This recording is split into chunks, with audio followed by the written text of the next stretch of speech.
Edgar, and welcome. And right next to him in the studio, we have perhaps, I think, the calmest voice, and maybe today he will help us to balance the waves.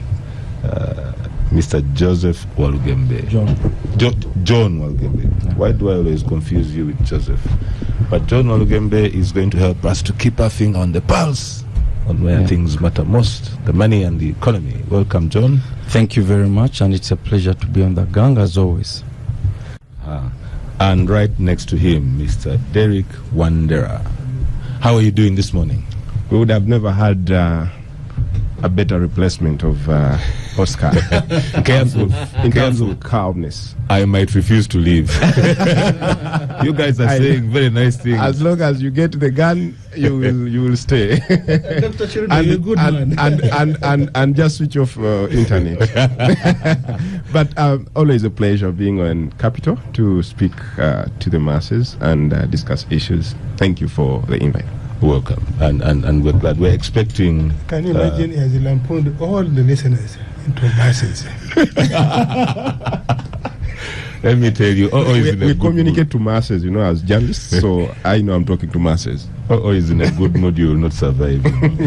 We are expecting our colleagues, the Honorable Abdul Katuntu and the Honorable Lydia, to join us. Let's see how that goes, and we hope they'll make our way shortly. Listeners, this morning we are going to have a really interesting discussion, and I think it's about time we get this show on the road.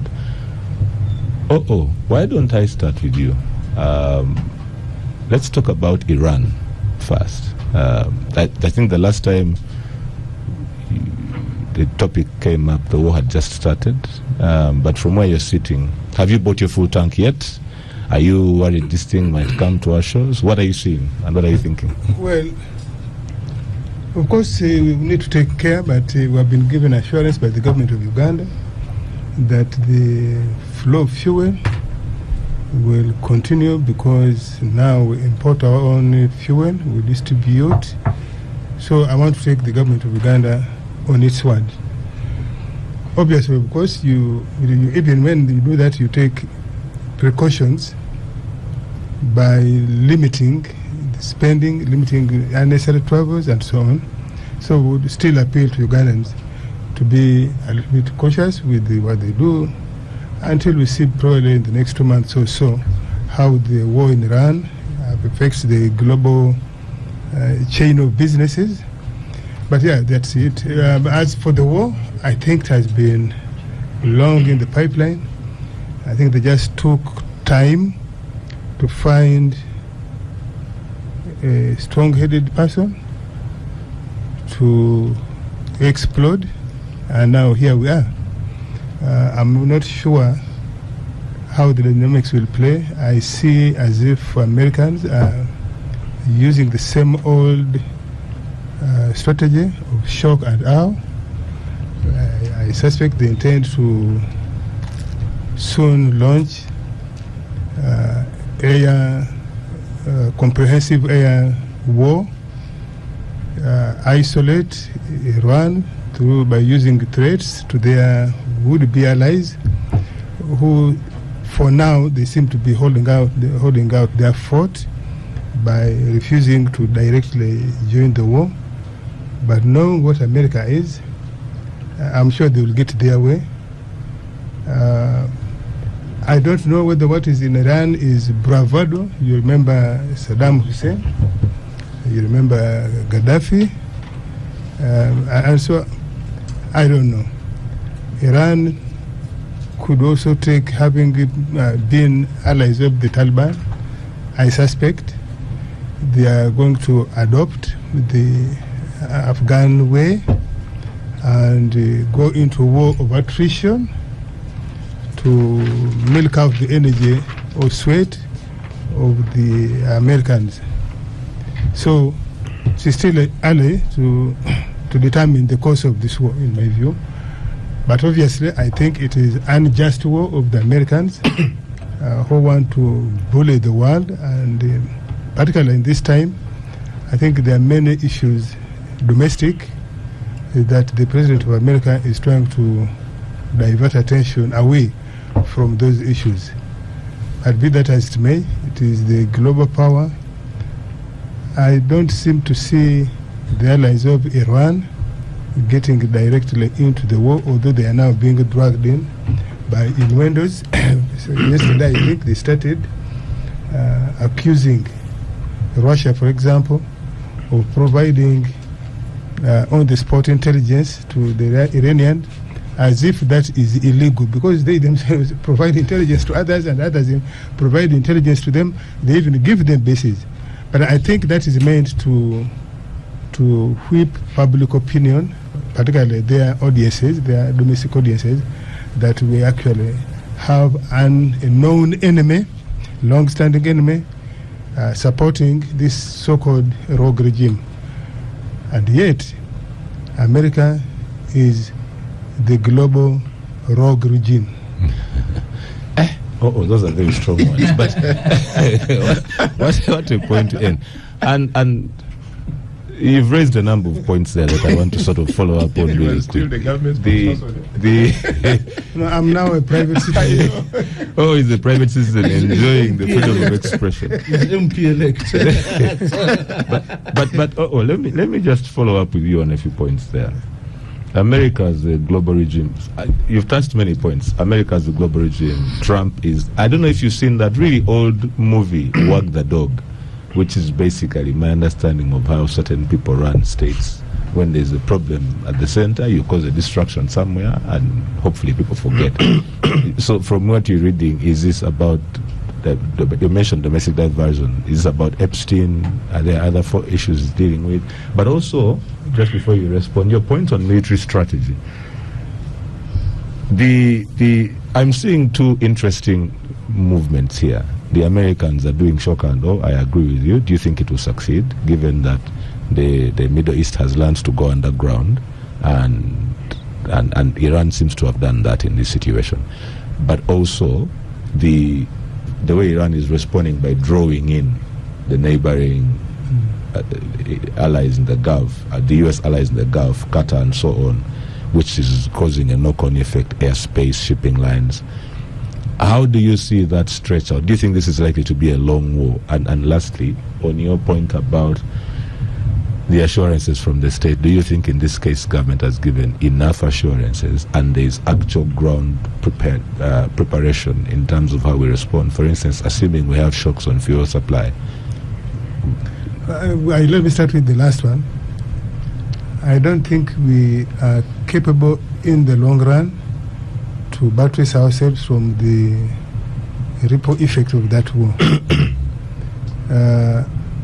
If you look at the Iraq war, you look at the COVID pandemic for 2 years, I think we are likely to adopt the same strategy as a country, as a region, of self-reliance, but also we don't get overdue involvement with those issues. We stand here and watch things unfold so that we are not directly drawn into and I mean, you saw Ukraine.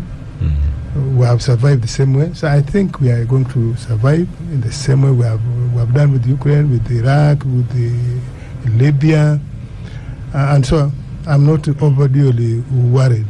But we must take a precautionary approach to how we spend, how we do many things. Now, I think if you look at the last 3 years now of Israel, in just dealing with Hamas, Israel has not quite as yet dealt with Hamas in that narrow strip, Gaza Strip, of 25 miles. It's like from here to Gaza. I don't see them prevailing over Iran that easily. I don't. So you're saying it's likely to be a long war. It's likely to be a long war, even with that shock and wave of America. I think it's likely to be a long war. Okay, John. And particularly if the other allies of Iran offer even basic support of not allowing America to bully them to use their airspace.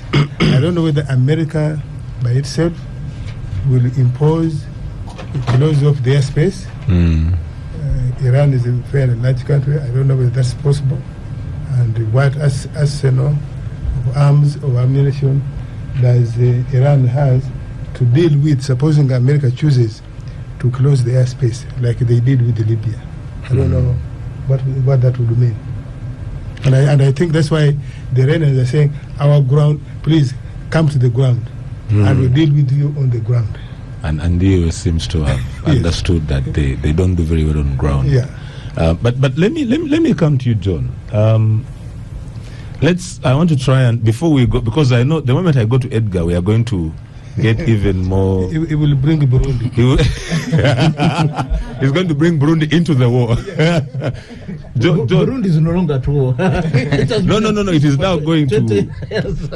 We are going to talk about, in just a minute, we'll talk about, in a few minutes, about which side Burundi is going to support in Iran versus US and Israel. But I want to come to you, John. The Iranian war, the Ugandan economy, the ordinary man on the street. What does it mean? How is it affecting us? What do you see? What do we need to know? Okay, first of all, that it will, because physically we are far from Iran, but economically we are not necessarily far. The first way in which we shall be impacted is the increase in energy prices. Already, a barrel of oil is averaging $84.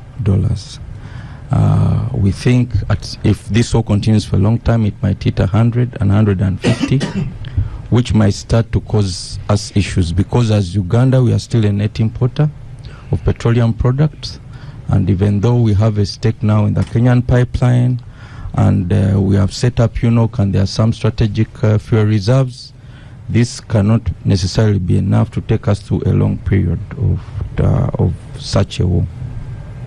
What is also happening is that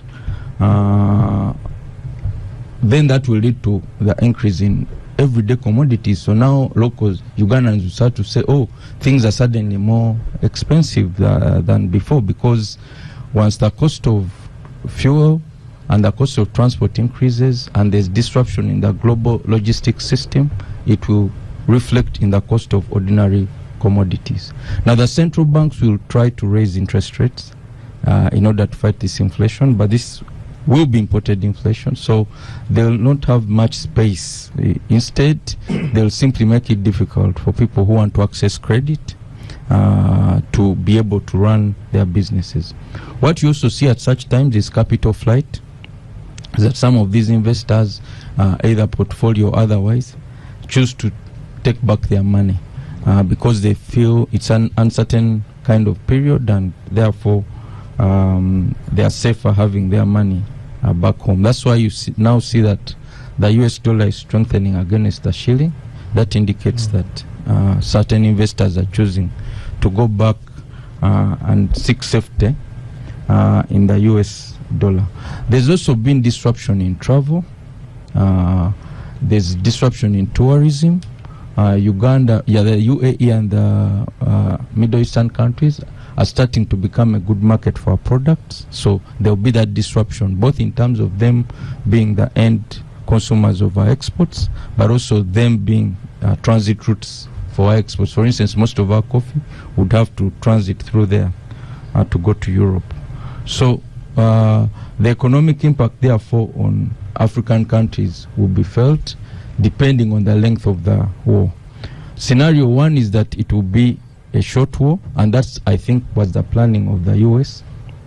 Scenario two is that it will be a long, destructive war. In this case, the US is going to be forced to capitulate, because honestly, it appears that they did not fully appreciate the extent of Iran's response. They also didn't appreciate the intelligence. For instance, when they emptied their bases, when Iran said, we'll hit your bases, they removed the soldiers and put them in hotels. And then Iran hit the hotels. Then they are there, oh, why do you hit civilian targets? So that's why now they are choosing Russia of sharing intelligence, because the intelligence that the Iranians have is very, very, very precise.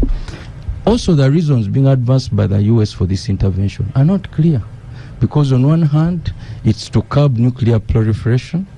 On the other side, it's regime change, and the US doesn't have a good record in terms of regime change at all. And if that's their stated objective, in my opinion, they'll ultimately fail. If the Taliban were able to beat them, I think the Iranians are better prepared this time. So the stated objectives are not clear, but also the approach that the US uses. The US is fighting a 21st war using post-Second World War methods. How do you take a big aircraft carrier? It's a target of missiles, it's a target of drones, you see. So the US has not learned from their failed wars in Iraq and other places.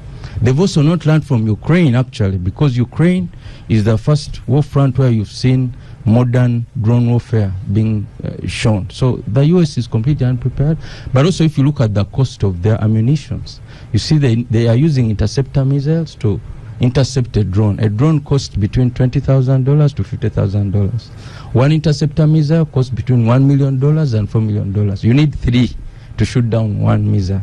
So basically, every time the Iranians shoot one missile, you lose $4 million. So that's why they're running low, and also their production capacities, because they've privatized their military industrial complex. So they only produce 300 per year. So in my opinion, it doesn't look good for the US. Of course, they can come on TV because they are good at propaganda, of course. So they control the narrative. But for Iran, it's a war for survival, and every time they keep fighting, it's a win for them. Yeah, because it's a fight between Goliath and David. So, John, you've cast this in two very interesting lenses, and I want to start on the economic before I come back to the more strategic, broader issues you've raised. On the economy side, you've highlighted very well the impact on travel, tourism, and I think you're dead on the money there. Yeah. Inflation, rising fuel cost. 2 follow-up questions. 1, do you see any opportunities for us as Ugandans? Because I think it was Einstein who said, in the midst of chaos lies opportunity. Is there anywhere that one can reposition to reap out of this situation? And two, the question I have for you is, okay, if this is going to likely be a long-drawn war, and it is affecting us economically, we've talked about the impact on shipping in.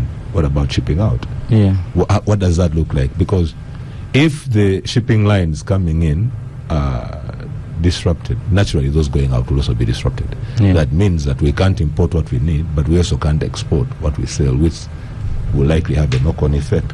Is this likely going to hit us, the trader in Uganda? Okay, in such a scenario, it's really hard. It's like being a head teacher. If you set rules, because in primary school we used to have rules, no stoning. See? Now, if the head teacher is the one who wakes up, no speaking vernacular. That was the peculiar one. Not speaking vernacular. You raised a good one. John, I'm so sorry, but here I have to chip in. When I take my boy to school and they tell me, we're now teaching them Luganda, I wonder whether to be angry at the teachers. But anyway, John. So, having said the rules, said let's not do this. Yes. To the Second World War, the US set up an order that favored it.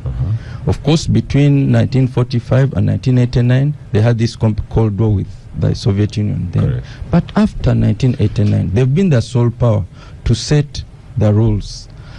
And during that period, they've tried to emphasize the importance of international law, the respect for sovereignty, and all these things. Now, if you are the one going into one sovereign state and capturing the head of state because you don't like them, and if you are the one going into another country and saying, we'll assassinate the head of state because we think he's evil, and evil is a completely subjective, it becomes very difficult. So there's not much advantages I can see from this. I think even for Uganda, there's more to lose in this scenario. However, I can say that Uganda's exports are mainly going to the region, DRC, South Sudan, and so on. So those will continue. So in that way, Uganda's economy to a certain extent is cushioned by the fact that we are exporting more to the region. And that's the whole idea of the African Continental Free Trade Area. We're saying trade more with your neighbors than with people who are far away, because people far away, there are many risks that can arise. But you know, John, there you've touched a bit of a tricky nerve for me. In 2006, Yes. I sat in a room with a bunch of aspiring trade lawyers who were all, when I was doing my first LLM, a lifetime ago. And the debate was whether regional integration actually works. And by regional here, we are defining, initially at the time, SADC. This is 20 years before, after. Yeah. But look at the EAC, look at SADC. Yeah. I want to give you 3 examples. Yes. The EAC, SADC, and OHADA in West Africa. In the EAC, at the end of the day, everybody is fighting their own issues. The Tanzanians like to say, leave us alone, we'll come when we must. There is no doubt we need each other. We can't extract Uganda's oil without going either through Tanzania or Kenya, and we've chosen Tanzania. There's no doubt. On certain strategic interests, we'll align. But on day-to-day, there's still issues. South Africa will align more with Europe than with the rest of SADC when it comes down to the numbers. In the volumes just don't support a function of SADC. Is it there? Does it exist? Yes. Does it benefit others? Depending on how you define benefit. Do you really believe that COVID, and O'o mentioned COVID, I think it was a brilliant analogy. O'o's points are usually too loaded to break down in granular detail. Do you see that the war exerts pressure on us to trade within the region, and we can, but we just don't? No, do you see this as a long-term strategy? No, I mean, it's like a husband and a wife who keep quarreling, but they are developing. When they have to buy land, they agree. But sometimes they squabble and so on and so forth. So if you look at the trade figures... Use that example, you should ask Edgar about divorce cases and what happens there. If you look at... I thought you are referring his own divorce. No. If you look at... Mine are not prolonged. If you look at that... I ship out and immediately and move on with life. I'm a serial monogamist. So back to you, John. If you look at the trade figures, we are trading more with each other. Yes, there are issues of non-tariff barriers, there are vested interests within each country, but overall, what you see is progress. Of course, they are also hesitant. Some countries are hesitant in terms of the integration project, like Tanzania, like DRC.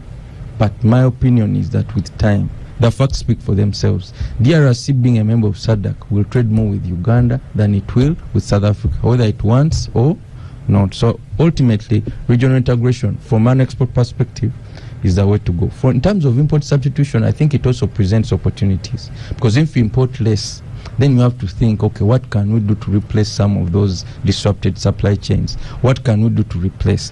So I think this is where I would urge government, because for me the challenge I have with the import substitution talk is the lack of a capacity building program behind it.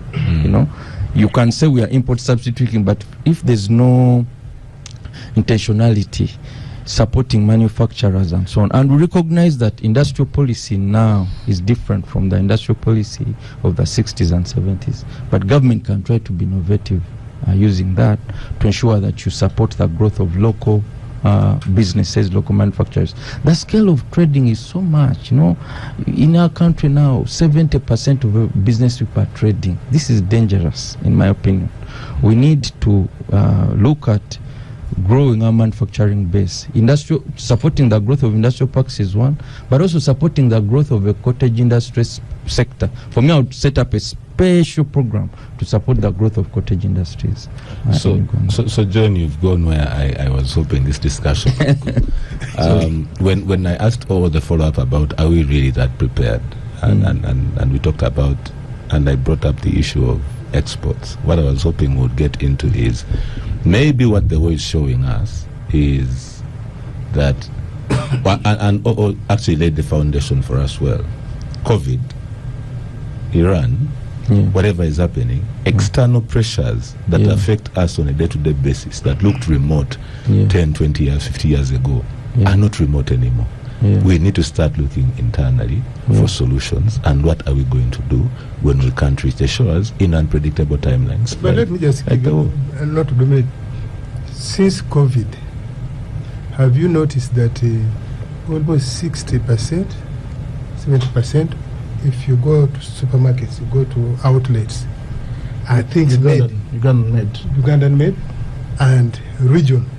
Actually, it's the first time during COVID that we had a comfortable balance of trade with all East African states. We discovered, including Kenya. We discovered that we could get crude oil from palm oil from Congo instead of Indonesia, Malaysia for soap industry here, and I think we have almost since cut off importation of that oil from Malaysia. It increased our resilience. It increased our resilience. We discovered that actually there's potential of some things that we can use here. So, in fact, the concept of brick and mortar for business completely collapsed. I agree with John. Completely collapsed. I agree with you that the government policy is there. We are not giving sufficient support to the local industry. So then, therefore, on that point, perhaps what we are all agreeing on is that the biggest opportunity this war brings to us is to cause another external pressure. We seem to work better under external pressure to compel us to revisit certain things, and I don't know if we manage under crisis rather than managing crisis. but should it be that when I'm coming to you, Edgar, in just a second? But John, the point there is that one of the opportunities that we can then tap into, and how do you then connect that to the point on capital flight? Because I have been concerned about what's happening in Kololo. There's just too much construction in Kololo. And what that tells me is that given the prices of housing units in Kololo today, I don't think that's local capital. Now, some of it is from the UAE, maybe it's from the Horn of Africa. There you go. Now,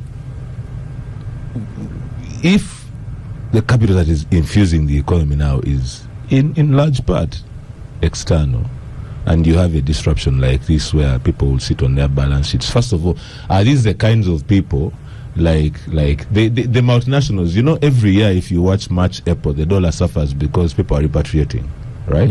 When Total and Vivo are going to declare a dividend, in that week, Bank of Uganda must be involved. Two companies.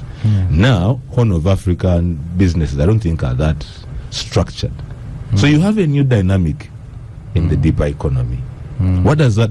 And that is the money that affects rent prices. My office is in Kololo. I pay my rent in Kololo. So whether or not the money is from Horn of Africa or from Dubai or from a Ugandan, I don't even know.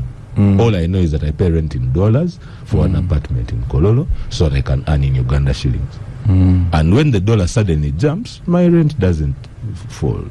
And yet my fees, the economy is constrained, can't increase. So how do you connect those dots for us? No, so I think that it's a risk. If you look at how capital or money comes into Africa, some of it comes from the US through Europe to here. Some of it comes through the Middle East, Dubai and all those hubs into here. Some of it comes through Johannesburg.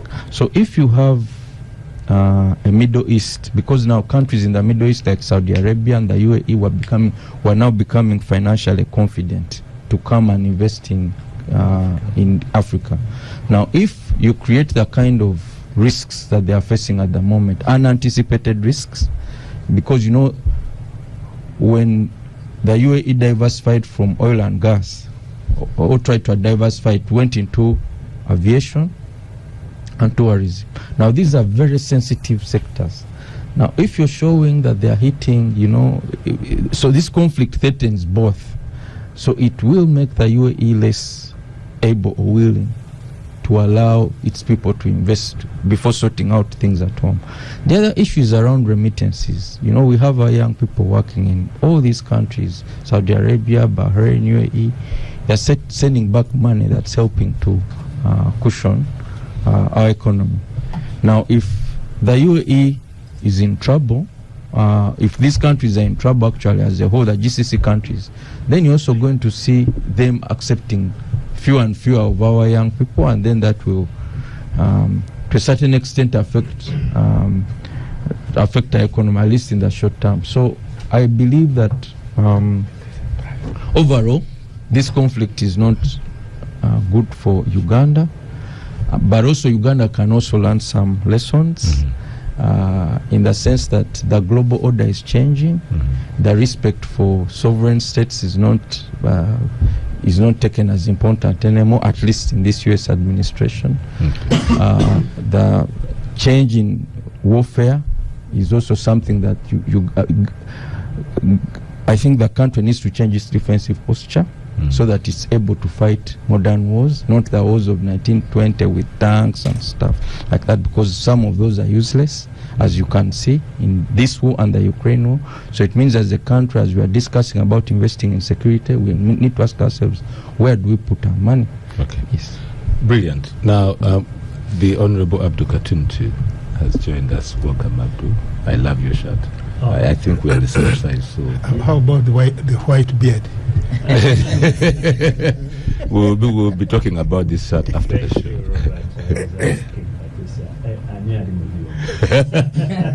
Today I am the one in the metals, and I think we are cruising at a good altitude. Welcome, Abdul. Edgar, I want to come to you. Both Oo and John have raised certain interesting issues, and with you I want to start from that point. I'm sure you're familiar with the Melian dialogues, which gave us the expression, the weak suffer what they must, the strong do what they can. Is this one of those situations? What are you seeing? What do you think? Bring us from global to local, or local to global. What are your thoughts? You know, we had a little bit of this discussion last week with the Honorable Katuntu. The war between America and Tehran, it was predictable. And I remember making reference to the 1989 essay, Francis Fukuyama, The End of History, that he eventually published into a book, The End of History and the Last Man. He made predictions based on evolution of civilization, and made predictions that were predicated upon the fall of the Berlin Wall.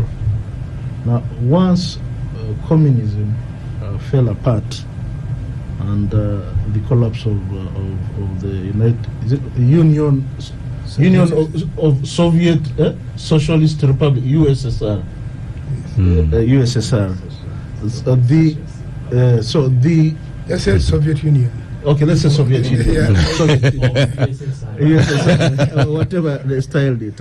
So the stage was set for a confrontation between the so-called Western civilization and emerging radical Islam.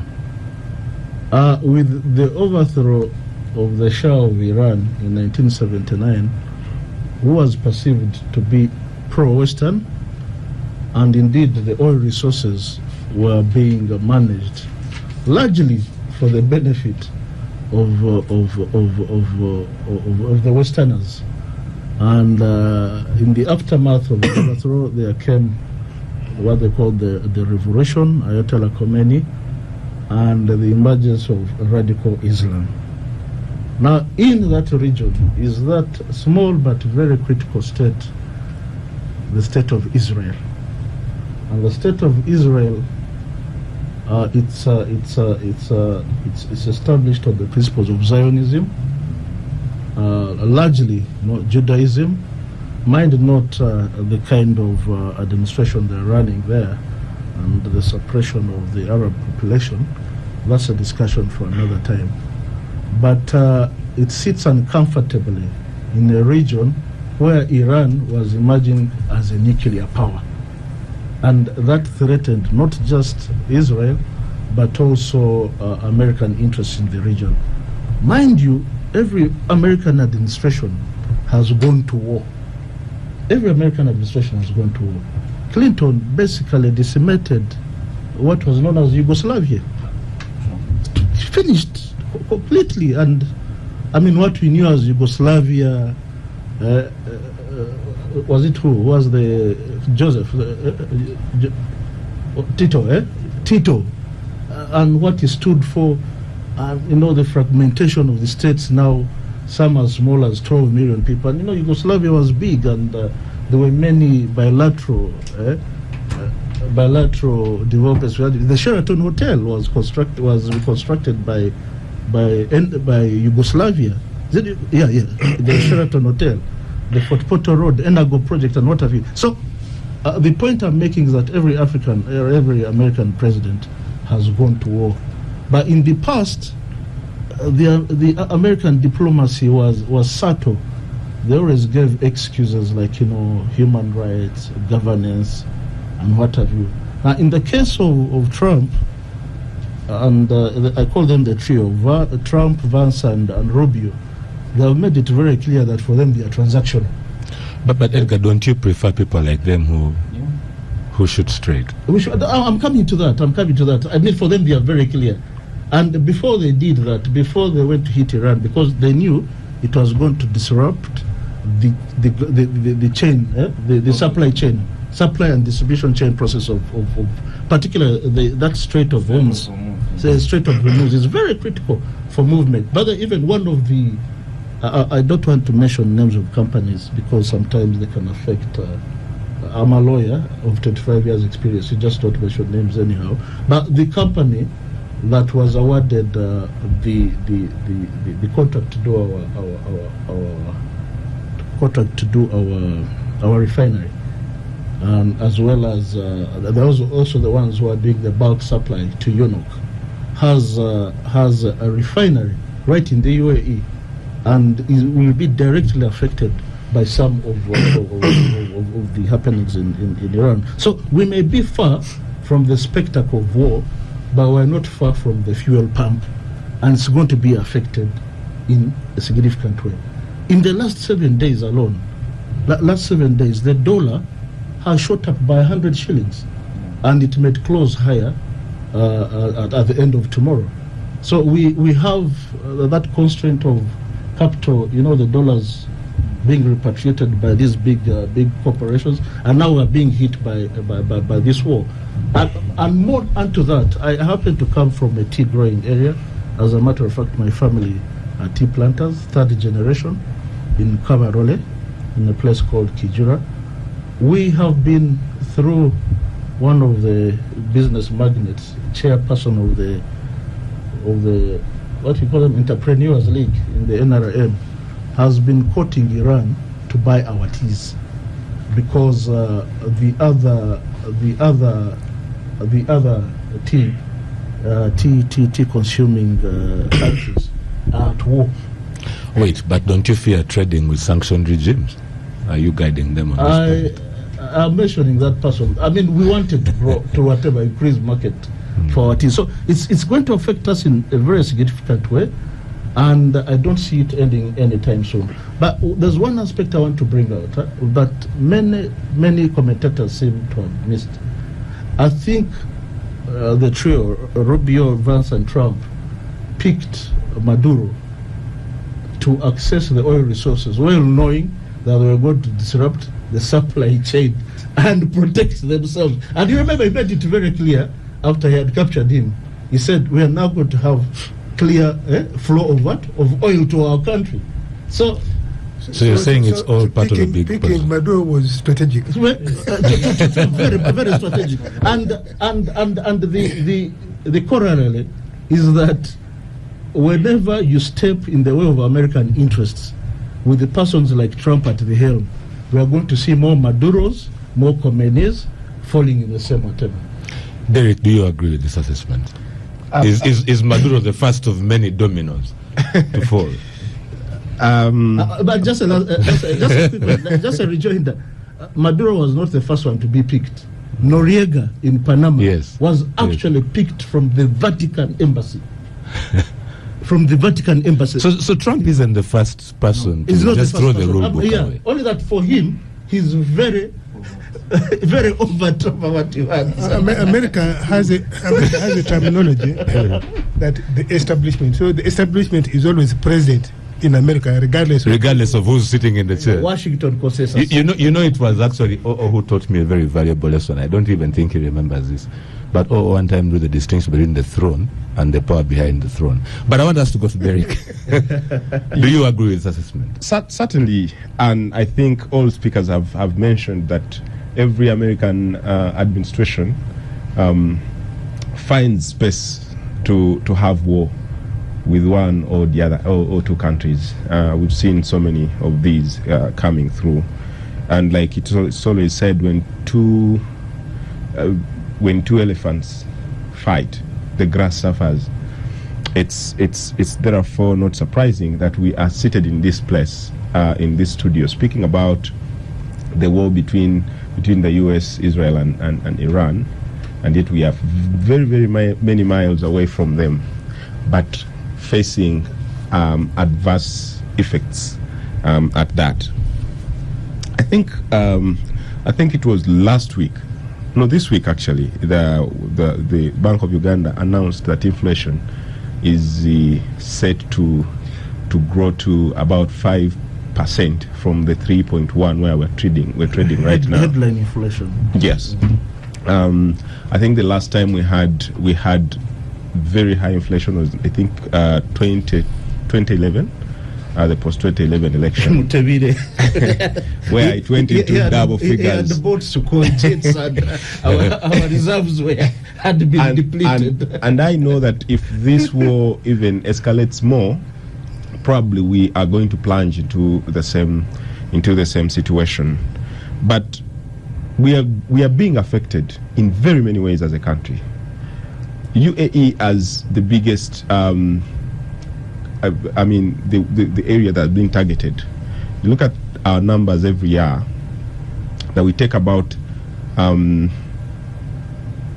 maybe 100,000 or 100, anyway, about 100,000 to 150,000 Ugandans to the UAE to seek job opportunities. These are young Ugandans who are jobless in the country. And you know, our biggest problem in the country is unemployment among the youth. So youth have found so many opportunities in the UAE more than any other part of the world. Not even in Europe, not even in the West and stuff. Just this morning, my cousin, who is in Abu Dhabi, posted a message on the family group saying, "Pray for us." Because it's very hard now in Abu Dhabi. The heating is too much, explosions here and there, and I know many people who have their cousins, who have their relatives in the UAE are receiving similar messages. I think it was on Wednesday when I sent my very good friend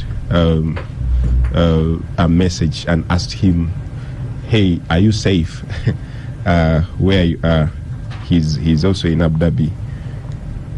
And so the effect on Uganda is very adverse. It's economic, it's socio-economic, and even security wise.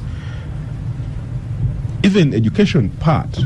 I think it was on Thursday evening when a group of Ugandan students arrived, 43 of them from UAE, who had been studying, from Iran actually, who had been studying there. And yesterday I was speaking with one of the ministers who told me that 53 are stuck in IOM University in Iran, 53 Ugandans. And you wonder what the government intervention can be, if they have any, though, because the powers that are fighting are not comparable to Uganda, for instance, in terms of trying to help their citizens who are stuck in those countries. In other countries, we would be seeing memos of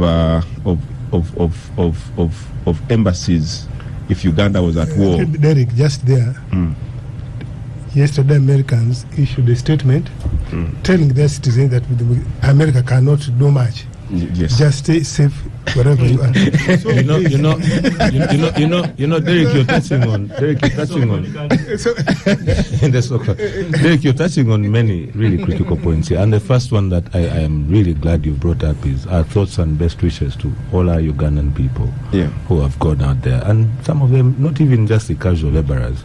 Those of us in the legal fraternity know one of the best legal minds out of this country, Ezekiel Tuma, who is now managing partner of the most profitable law firm in the Middle East, and they're in Kuwait, and he has 2 Ugandan colleagues in that firm. I checked on one of them, said, is your airspace still closed? Are you guys okay? And they're fine.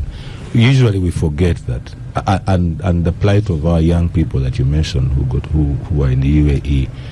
It's interesting to see the comparison on how countries are reacting or responding, and just between the efforts. The UAE did what they did, and you can see they have the money to tell hotels, we will pay. Let extend visas. That kind of response was interesting, but does it translate to the 150,000 Ugandans who are not tourists stuck in a system where they can't even exit? Yeah. And that's an important point. So you see, we might try to speak about strategies that the two superpowers or the three superpowers are using to combat or to fight their war, and forget about the pinch that it's bringing to us. And we very well know that we certainly cannot do much. like Honorable O says, the U.S. just called on their citizens to keep safe. If the U.S. is the one that's in the middle of this and is telling their citizens to keep safe, you might actually think that because it's the one that planned this war, they should have picked their citizens first before they went in there to bombard. No, I think on the U.S., I need to push back. I need to push back on the U.S. The U.S., I think, is a bit more tricky than that. If you pick citizens quickly, you create an immediate target. Yeah. Because then they either take American lives hostage or they execute them in cold blood. There's a security dimension there, which might be different. Poor planning. It was poor. Very poor. So was it poor planning? Was it poor execution? Perhaps both. The so-called 6 or 7 Ps. Planning. Yes. I actually sent a message to Angelo Izama, who operates so much in the UAE, and asked him, man, I share so many social media platforms and groups with him. I just checked in to find out how safe he is and his family and people around him and stuff, and he told me, thanks for checking on me. This is a 1 in a million messages that you get from people who care about you, meaning there are so many Ugandans who are scared, utterly scared out there. And if you have a relative, if you have a friend or someone you know, it's just important that you just send them that message, because probably it's one that's going to hold them strong for the next, maybe I don't know how many hours. But that as it may, I think, and we've spoken about we've spoken about the tactics and strategies that the countries are using in fighting this war. And I think fighting a war in a 21st century is very different from the early 60s and 30s and whatever, with the porousness of AI and digital advancement and stuff like that, and which is what probably the US misunderstood or miscalculated about, that there was not so much technological advancement in terms of preparation for this war. We saw also the war between Russia and Ukraine earlier, which they suspected that would have spent maybe a few days, but it has gone into 3 years, staggering 3-4 years, you know. So even as we are talking about this, we need to put this war into context with the advancements that are happening on the global market.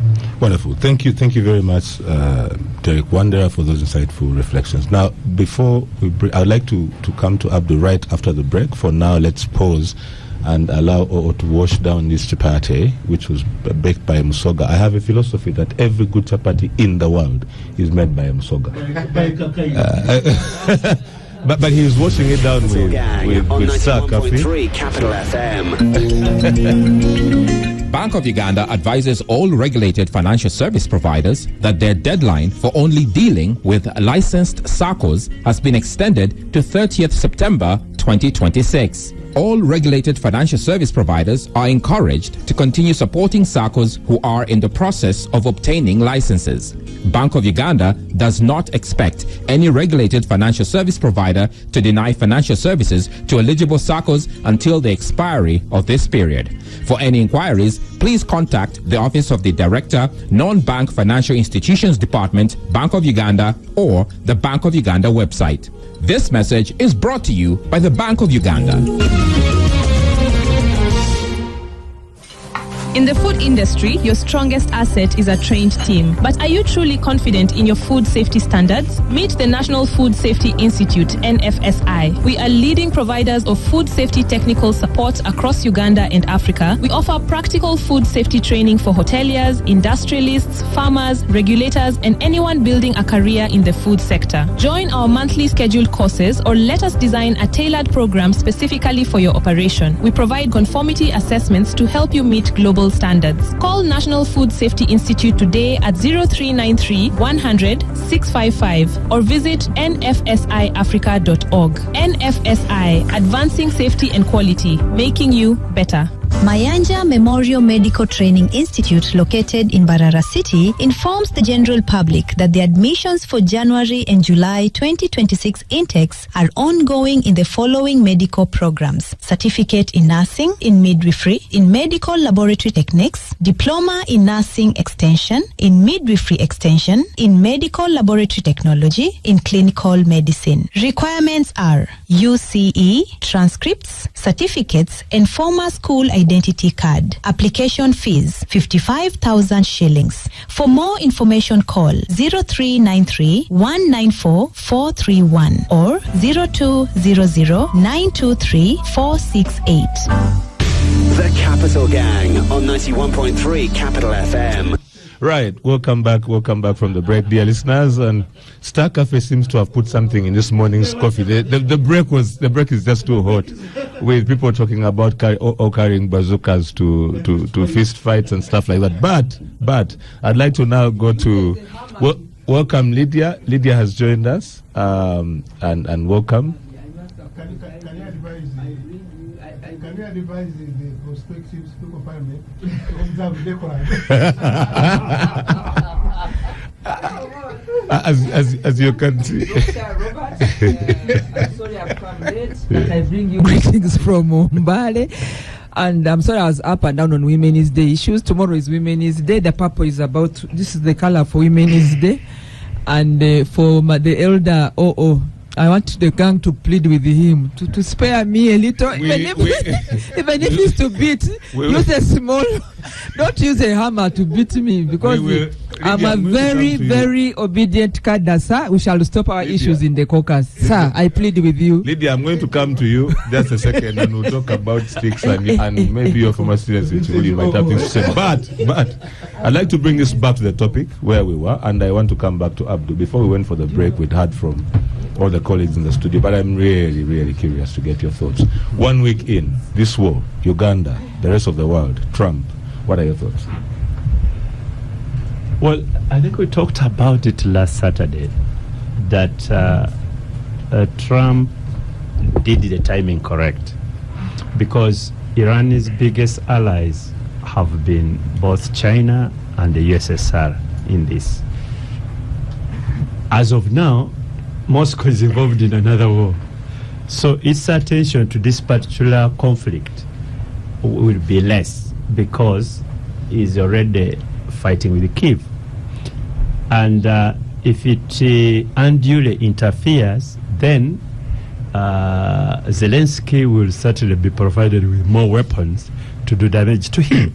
So Moscow is going to move cautiously, and Trump strategists knew that.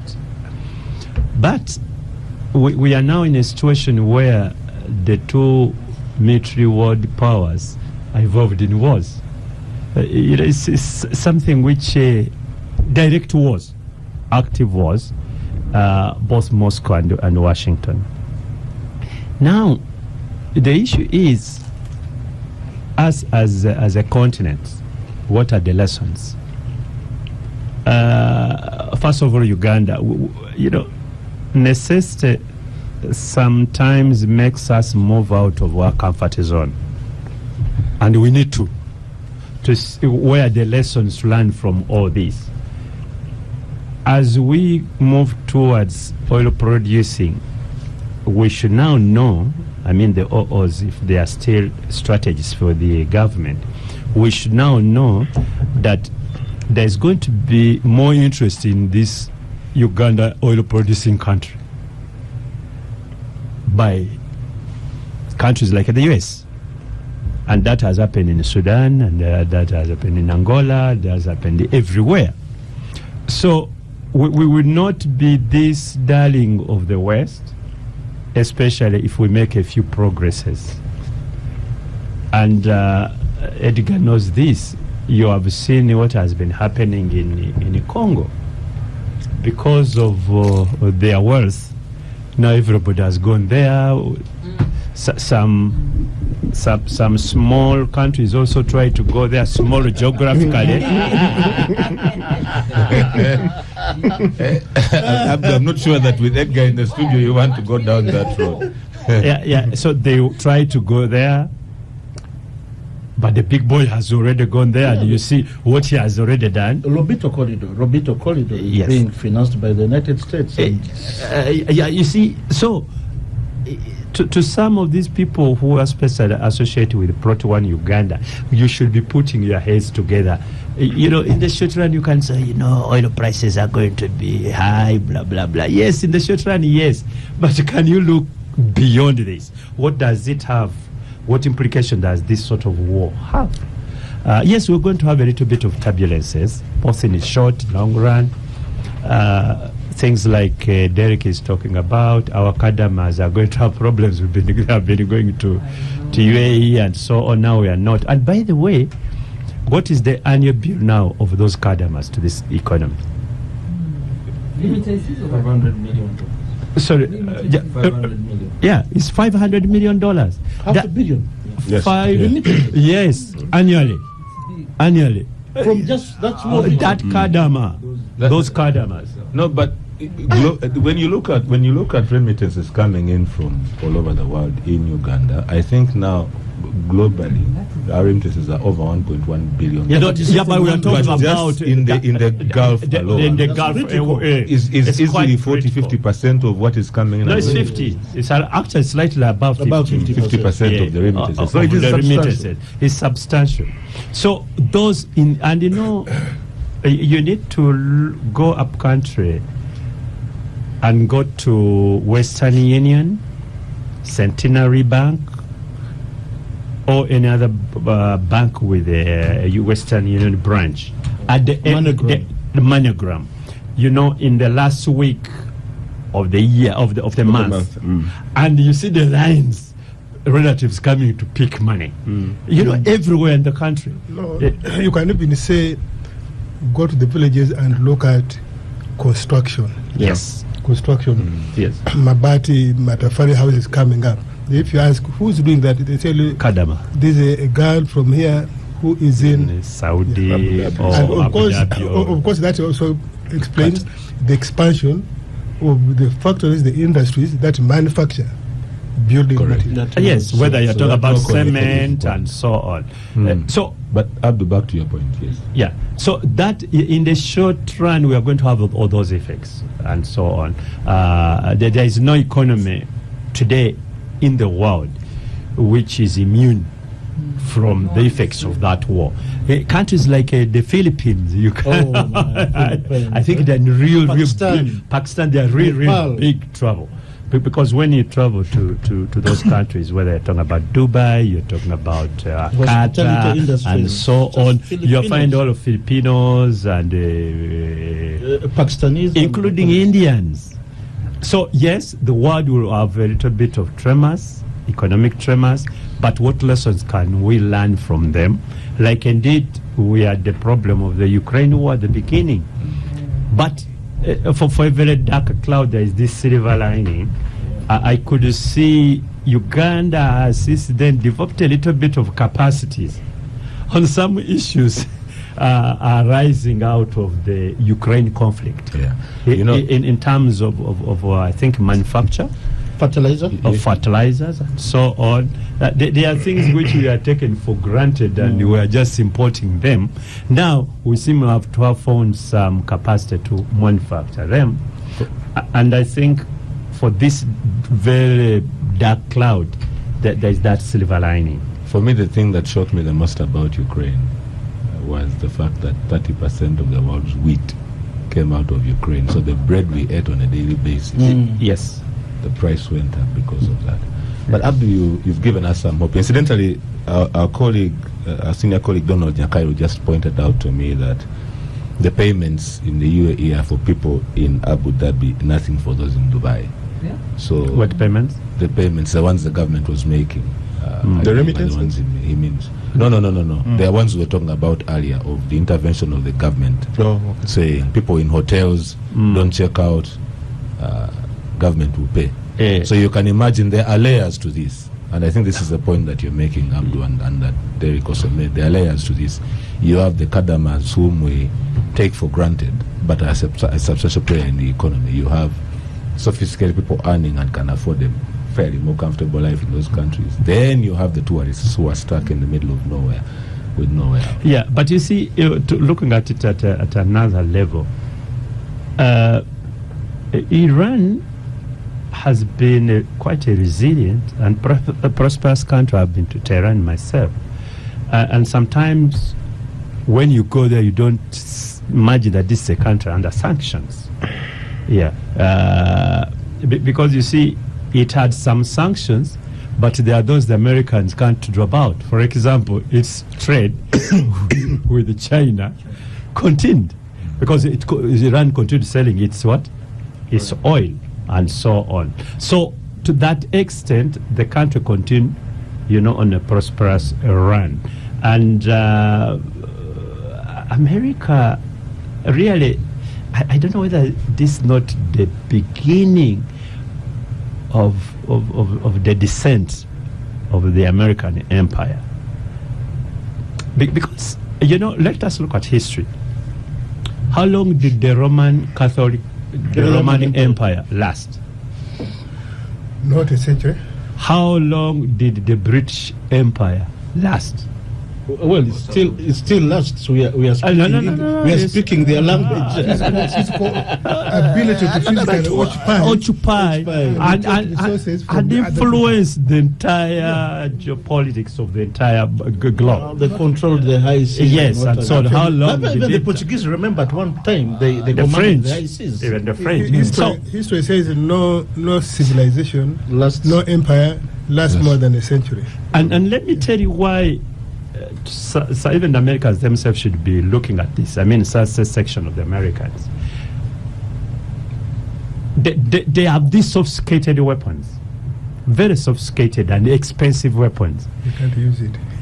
But sometimes now innovation has come up that you can use a crude way, a cheaper way to fight this sophisticated weapon.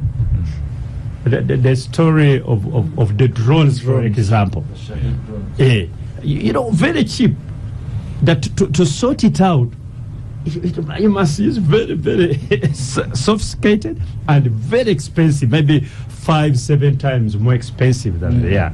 And then the technology, by the way, soon you'll find that the arms technology is not restricted to the so-called big powers, the US and so on.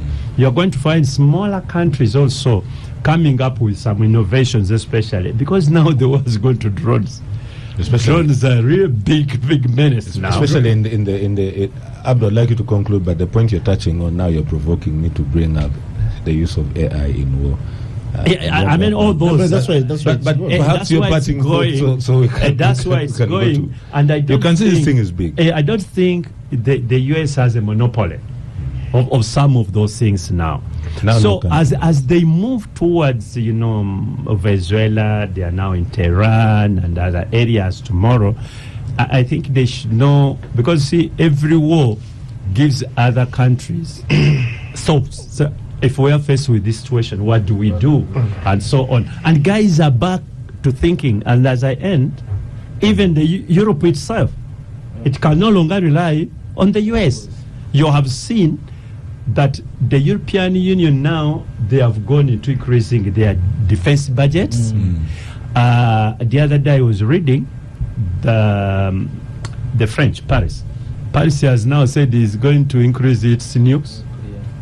Yes, and they have gone public about it. Proliferation of so other countries now, you know, how do you the nickname of the other short man in Korea? Kim Jong. Kim.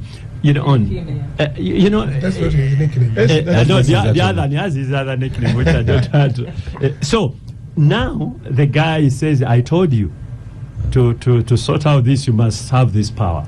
So are we going to have every country that tries to attain nuclear status being attacked, or it is now the only way of survival? So Africa should be thinking really About with all building these nukes. resources, what next? All right. But you remember the president has been not a multipolar world. He has been talking about center of gravity. the president has been talking to Africans about what he calls strategic security. Because it's I now think survival, now it is let's say, essential. what should be the elements in that strategic security? Is And it food? Is it medicines? What is it? Is it weaponry? Is it intelligence? He has defined it as also access to the sea. Yes. Access to the sea. I think this is a good point for us to bring in Lydia, who I think has done some work on security In region. Somalia. In Somalia. Not only, not only in Somalia, Nia, I said in the but region. it's the one you know that you call me a Somali. Your thoughts on this, this yes. before we go to John to close out this topic. The thoughts about the Iran situation. the first one is the fuel. You see, I found when Honorable Kadut was making an important point. Nobody is safe in this thing, whichever part of the globe you are hiding. We are now all wired as a small village. So the first thing, even for us in Africa, it is the fuel. We will not survive the pump prices going up, and that has a whole chain of the cost of things going up. The cost of living is going to go up, even when we are just here at Capital Gang. We have nothing to do with the big guns they are describing. So that's a very... Then, of course, the World Trade Order. The first thing that took everybody to shock was that airports closed. You remember? And even those that were in hotels who had scheduled flights, that's already distorting and disrupting a very important component of the global world. The travel business collapsed. If you had they were kind enough maybe to host some people. Now people have become internally displaced or hostages or being held up. They are lucky that they can be kept in hotels, but for how long will it be? Because flights have closed. So airlines have lost business, but also the world order was completely disrupted by these problems. Then, and of all the busiest airports, I think we can all appreciate that. Dubai is one of the most busiest business destinations, either connecting or you are landing there to do business. So, but maybe that in Africa gives us an opportunity to fill up Ethiopia Air, because it's one of our African airlines that's always up air. No, I'm still talking, but you see, Katut were talking about the silver lining. So when we were talking about Dubai closing and all these big aircraft closing, I thought about maybe now this is a chance for Ethiopia Air to fly and to go around. Uganda Airlines, the African flyers can maybe take advantage of that if we are to fly Africa, Russia, because it's very, very. We can take advantage of that. Then, there are many things that we have students. I was very impressed by the speed of our missions near, who are able to evacuate some people. I think 54 students and then other people. The embassy in Turkey, our friend Honorable Ambassador Tipel is there, and then of course Major General Bobo Geek. They evacuated our people very fast. They began with students. I think that was we have to appreciate that, given the difficulties our missions go through to manage such emergencies. So they've done us well, but that's another issue. The disruption of normal diplomatic work, it is a problem. Now they're dealing with emergencies than the normal consular services, and if you don't have the capacity, you suffer. That's one over there. You suffer. Evacuation, yes, but they've done us well. So I think we should recognize that. And then, of course, you see, we have people living in those areas. Some were injured, others survived. So if you don't have an active embassy, already nationals are now flying their passports. Where can you go next? Because if you don't have a very active mission, you suffer. But you have an active mission, then you have to find evacuation or where to stay because of the disruption. So I saw actually Ministry of Foreign Affairs very active on this. I think we should also recognize that they've been able to be up to their job. Our friend P.S. Vajiri, he was issuing statements, which is also very good, calming families that have relatives there and also trying to update on what's being done to evacuate our people. It has also, it goes back to what has been on the debate at the African Union table on the issue of getting Africa to be a permanent member on the UN Security Council. We've not succeeded yet, but that's a voice there. But then what can Africa do? Lydia. Yeah. This animal called the Security Council. I was coming what to that. What does it do? I was coming to that. From what is happening? That creature, the UN Security Council, was born because of such incidents, dominance of one country to another, putting world order to peace and security. The membership. Let me finish. You told me to talk. The membership. We are trying to conclude this topic, Lydia. But I think what it's got to suffer the fate of the world today shows the effect of the League of Nations. Right. The UN and actually the Security Council. Yes. So it's an indictment, if I may say that. Okay. It's an indictment to these regional bloc institutions, leagues, that we are supposed to bring order to the world aggression, given the story of the First World War and the Second World War. So we thought that by those mechanisms, like the UN Security Council, they would be able to come in and deliver. The charter is very detailed about rights, non-aggression. But now the members of the permanent members of the UN Security Council are the aggressors. So what does that take us? So that in summary veto power is what I can say. I think we are now fixed. We don't know where to go next. So can even use the veto power. Yeah. I think. Because none can use the veto power. Now this speaks to what happened to you. Remember the story of Saddam and the weapons of mass destruction and how he was dealt with by the powers. Remember Libya. And if I don't want to make Cartoon to feel bad, it's the fasting season, but Cartoon can tell us. When he was in the Pan-African Parliament, these are people that felt the contribution. You're still there? No. Yes? Yeah, he's there, but I'm talking about the first. Let me finish. Katutu can tell us. Let's allow Lydia to finish. Katutu has a more visible experience when he was first in the Pan-African Parliament on the contribution of some samples of strong nations like Libya. The contribution Libya was making to stand up the African image and the African Union, because Libya was contributing a lot and including the growth of the Pan-African Parliament and positioning Africa. But now we went down like boom, because those big powers came for Gaddafi and Africa was not strong enough. I've had a president raise these issues when they were coming for Gaddafi. It was like they were coming like there was like how OO is beating some people, and nobody was able to rescue Libya, and Libya has not recovered. If I may say that, as well as because I go to AU to do some work there, you find that you miss Libya because they no longer have, even their delegation no longer have the clout. They come like any other.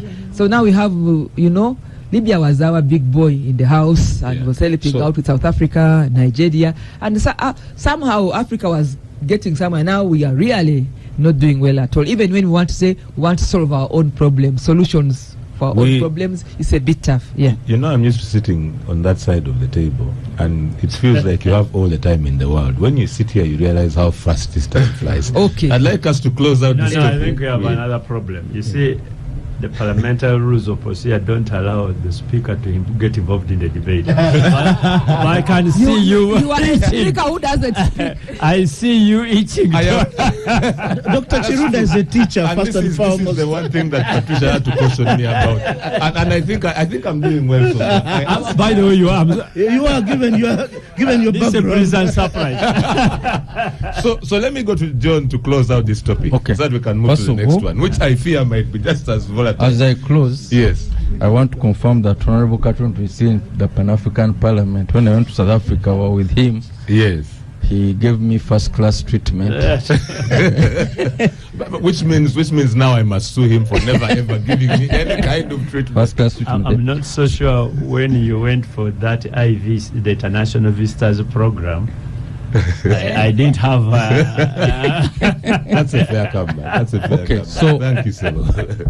So as we close, I think that the world is at a pivotal moment, in the sense that the international institutions that have done well since 1945 are now at risk of being undermined by the very entities that put them in place.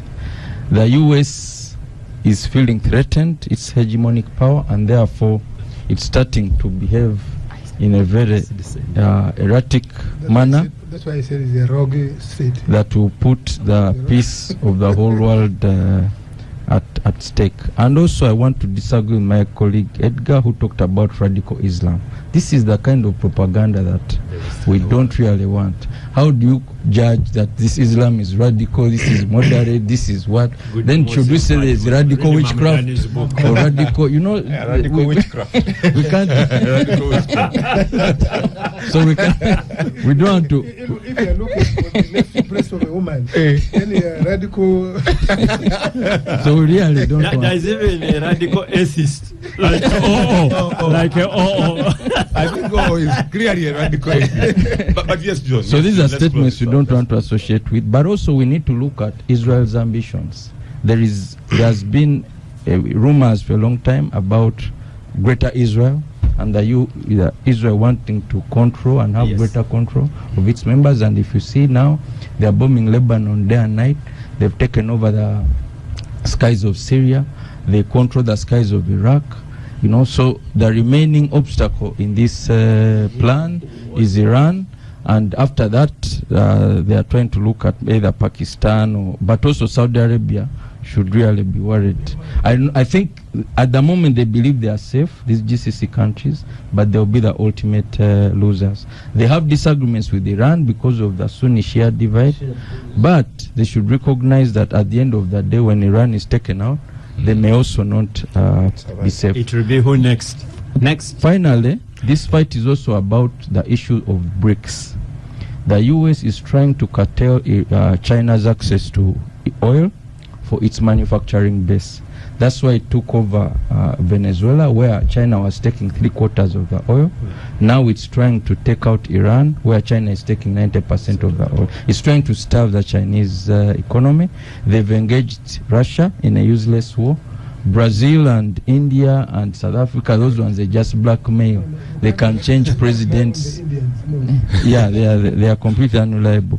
And then finally, someone talked about. Was in Israel just 2 weeks before. He's giving public commiserations with the countries that Iran, where American bases are. He's giving commiserations, so you can't rely on the Indian government. Then finally, the American economy is built to always fight wars. Because after the Second World War, the economy was able to get out of depression because of the Second World War. They therefore learned and have become addicted to wars. They have a strong military industrial complex. They use wars as a form of economic stimulus. A war can create jobs, can create new companies. A war is a source of technological innovation. So this serves the American economy well, and every president is required to do his part. If you say we are stopping the Syrian war or Afghanistan war, they ask you, which new war are you starting for us? So thank you very much. That's why Africa should take note, especially for those of us who think we are going to have oil tomorrow. All right, beautiful. This is a good point for us to go stop for a break. Star Cafe is doing us wonders. Let us pause to refuel. Since we are talking about fuel, let's refuel with Star Cafe, and we hope you're doing the same at home. And when we come back, we'll go to Rwanda. Subject of missives between Kampala and Kigali. And Lydia, you know about this very well. So do you, Honorable OO. As such, I have to declare my interest. I'm conflicted. Now going to what is said that. Having said that, separating the facts from the perceptions and the fiction, America is actively pursuing economic interests in the DRC. It is financing the Lobito corridor that starts in Angola at the Atlantic Ocean, terminating at Kolwezi, the border point between DRC and Zambia. Is very critical for movement of minerals that are regarded as essential for the motor vehicle industry. We're talking of cobalt, lithium, coltan, which America wants to secure, and not secure by just signing agreements, but also deploying its military tools. It's being done both through the AFRICOM, United States Africa Command, and there's been a lot of shuttle diplomacy. There's been a lot of shuttling between DC, Kinshasa, and Bujumbura. Now, the South Kivu also has particular minerals of interest for the United States, but also to secure South Kivu, the best aerodrome or aircraft facility is Bujumbura Port. So there's now an intent. What you'd read it as intent. I think in this region, intent is very critical in identity and whatever. But there's an intent between Bujumbura, Kinshasa, and Washington DC, and to be precise, with the Oval Office. So Bujumbura itself has given its resource, the nickel, to the United States. It's very critical for the aircrafts industry, and particularly also in the military industry. So the United States is deploying both the AFRICOM, Africa Command. It has also deployed Eric Prince. Eric Prince runs a company called Blackwater. They are ex-SEALs and military contractors for the United States government. And they've deployed very sophisticated drones that fly for about 3 hours. They are the most sophisticated that we have in the region so far. And those are the ones that they deployed when Willie Ngoma was killed. And in particular, the FARDC, the armed forces of the DRC or RDC, the French acronym, have retaken Rubaya mine. Rubaya mine is the source of about 30% of the world's supply of coltan. Now that is very critical for the electronics industry. Some of these things we are carrying, gadgets we are carrying, Apple rely heavily on that. But they have also been given the mandate by the DRC government to deploy in Ituri, and in particular to man their aerodromes and mines. Now, last weekend I mentioned it here on air. You shall recall, Honorable Katuntu, that might put the operations of FARDC at variance with UPDF if there's no synchronization and alignment. And indeed, later in this week, I saw a letter by a sector commander of Ituri, sector commander, not a division, not even at CDF level, but a sector commander, a colonel. Of which army? Of FARDC, limiting the deployment of UPDF in Ituri. So, Edgar, one parting shot on this. Yes. Where do we go from here? Where do we go from here? And how does this affect us? How does this affect us?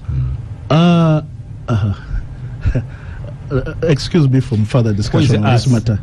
Excuse me from further discussion of this matter. I've given you the facts. I'll not give you opinions. Thank you. Now let's just go around the table as we start our wind down. Lydia, RDC. Now you see that I'm trying to learn French in the studio. RDC. Or maybe in your mind, RDC is the same as Rwanda. No. Lydia, let's just go around the table real quick, as well as your participation. What's happening between Rwanda and the US, Congo? Edgar has laid down the facts, as well as your parting shots. Again, I would want to refer to people like Katuntu, because he's being in the Pan-African Parliament. He has sat or interacted closely with the members of Parliament that come from Rwanda, and those of us that were also in the East African community. We think Rwanda geographically can be a small country, but I think for one Rwanda, they're called Rwandese or Rwandan, one Rwandan is equivalent to so many Africans, other Africans. They are so focused, they are very aggressive, they are so networked. At a time when you think that they will not pull off something because of the number of the country, they pull it off. They have built capacity of the human resource, of lobbyists, of resilience, of their interests that I have not seen in many other African countries. So you may think that engaging with the US, and there's the big man with the big hammer in the US, they will not pull it off. But before you know what? Remember, Lydia has the blood of... I've been pleading with you. Lydia, let's I need the help. Every time I see looking at me or talking, I'm like, now I'm gone. So just I'm going to meet tonight until you're done. With the speakership, isn't it? You can mix things any angle you can get to me. So I have a feeling that they will get out of this. They'll get out of this. Me with Rwanda, I can go to sleep because they know how to do their thing. Okay. And if I'm wrong, well, that will be one of those things. But my judgment is they get out of the most difficult fixes because they have sharp lobbyists. They know how to get their way out. They know how to fix things. Even when they're in mistakes, they get around it. And they are firm. Okay. Brilliant. Yeah. John, do you want to weigh in on this? Okay. When Henry Morton Stanley met Kawaka Mutesa in 1875, Mutesa thought he was inviting the British to help him fight against the people from Bunyoro. But in the end, they all became slaves of the newcomers. So when the DRC went to the US to try to resolve these issues, the DRC is in the mistaken belief that the US will give it security. But in the end, what DRC has done is to invite somebody who will never leave. So in other words, they've sold their sovereignty for short-term relief. So what we are seeing is actually going to have a negative impact long-term on the security of a region as a whole. Brilliant. That is one way to put it. Derek, do you agree? At some point when Uganda deployed in DRC under the Operation Shuja, I was discussing with some senior journalists, and one of them pointed out that DRC is like a very beautiful girl on a village, whom every man who has their trousers on will always be looking at. The conflict, that's happening between the US and Rwanda is certainly one of those that describes the same, because for sure everyone knows that DRC is one of the richest, in fact the richest country, probably, with over 1,100 different minerals. And everyone would like to touch into them. And of course, they will find themselves on ground, and whoever conflicts with the other, wants to take something away from the other, they will clash. So, looking at the what they've called targeted sanctions against top generals of Rwanda, you probably would have expected this. They are not even targeted. They targeted the entire army. Army was sanctioned. And then individually. But it has also been sacked in the U.S. interest also. So there is that conflict. And then, you see, when you are going to fight a war, you need the resources. And the biggest mistake which was made, in my own view, I could be wrong, Edgar here knows better than some of us, was when they went there, they started also thinking about that interest. Minerals. Then they said, okay, we go here, when we capture this, we capture the mine. And then eventually they also did a little bit of business with that. So the legitimate... Did or are doing?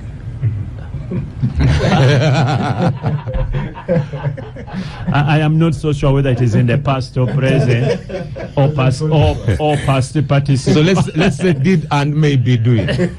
So it got mixed up, and once it got mixed up, now the black waters come in and they must sort out the entire. So they don't mind so much about the legitimate interests of Rwanda. They don't. So to them, Rwanda there is now both. And they are looking more at not the legitimate interest of Rwanda, but at the what you would call the illegitimate interest of Rwanda. So Kigali is in a very difficult position, in my view, and I want Kampala to take notes and study and say, okay, how do we handle this hot potato? Because DRC is going to be a hot potato. It's going to be a hot potato because the US, or Washington as I call it, is not looking at short-term interest. It's looking at long-term interest until those minerals are exhausted. And I'm telling you, it's a lifetime. And as long as they come in, like indeed they have come in, they have even signed agreements. Now theirs is to make sure that they exploit. You remember that's what Trump was trying to do with Kyiv. That's what he was trying to do with Ukraine. He immediately he comes in and says, you come, sign this. Remember the conflict they had in Washington when Zelensky went there and of office, and then so there is this agreement for you to sign. They had already prepared an agreement for him to endorse. They said, okay. Then the Europeans flew in. They said, by the way, what is this you are signing? We don't know.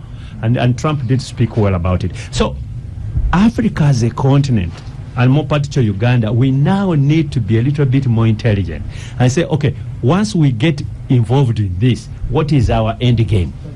What is our end game? If we just move in without thinking it twice, I can tell you we'll be sucked in something which is going to be disastrous to our own country. Brilliant. This is a good point for us to come to you, and I did it intentionally to end here, but also for you to give us your final thoughts on this show. Tabaru has given the dynamics of the Americans. You know, when we were in Rwanda, as you know, for 4 years. In that war, when at the conclusion of that war, at the conclusion of that war that liberated Rwanda, the entire army of the government that had collapsed went to DRC, the genocidal group. And at that time we say, the French who had deployed there said disarm. That the French then put an operation they called Torguan, and refused to disarm the people who were running away from Rwanda. And that is the legitimate interest Rwanda has today, will have tomorrow, which they have continued to waive as their justification to be in DRC. because the other group is still active. But what of the Rwanda-speaking citizens in DRC? No, but that shouldn't ordinarily be the job of the Rwanda government to fight for the other citizens. It should be the other citizens to fight for themselves. Now, Rwanda got sacked, and you remember we were accused. I think we will have a bill on our head. We've been paying slowly. Yes, yeah, we have. We are paying. Uganda withdrew, and I think we are no longer being as accused as previously of getting involved in unauthorized exploitation of Congo's. There is an authorized one. It is authorized. This time it's authorized. If I was on that side, I would say unauthorized by who? No, this time it's willing buyer, willing seller. Now we have agreements. We have some MOUs. We have agreements with the government, and that's partly the reason you see our trade with the DRC is almost over 1 billion. Yeah. Oh, it's good business. It's good business, it's not exploitation. It's business. Including us doing transport infrastructure there because we think we can. Now, Rwanda certainly is exploiting, going through the other dubious means because they say if we can occupy a place but denies, they are doing what we call hiding in plain sight. You hide, but people are seeing you, and for you think people don't see you. Aisha are not speaking Chapadola. Hiding in plain sight. That's the English. Yeah, that's an English expression actually. Now, the other day I watched His Excellency Kagame saying